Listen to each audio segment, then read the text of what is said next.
ఇప్పుడు మనం చూడబోయే సైట్ వచ్చేసి Siddipet to Ramayampet highway sir. ఇది national highway NH 765 DG sir.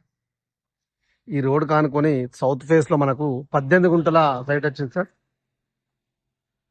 ఇది సార్ సైట్ మనం చూసేది. వెనుకకు ఇటు సైడ్ కడిలు ఉంటాయి సార్.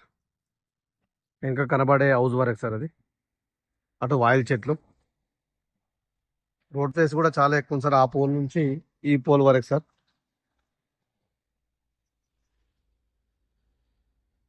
మనకి సైట్ కూడా రోడ్కి హైట్ మీద ఉంది సార్. ఇది మంచిగా ఇది ఇండ్లకు ఆనుకొని ఉంది సార్. సైట్ వచ్చేసింది మనకు 18 గుంటల సైట్ సార్. ఇది మనకు సిద్దిపేట నుంచి 25 కిలోమీటర్ డిస్టెన్స్ లో ఉంటుంది సార్ సైట్ వచ్చేసి. ఇది భూంపల్లి అక్బర్పేట మండలికి వస్తుంది సార్ సైట్. ఇది రామాయంపేట నుంచి 22 కిలోమీటర్ డిస్టెన్స్ ఉంది సార్ సైట్ వచ్చేసి మనకి. ఇది మేడ్చల్ నుంచి 72 కిలోమీటర్ డిస్టెన్స్ లో ఉంటుంది సార్ సైట్ వచ్చేసి మనకి. ఇది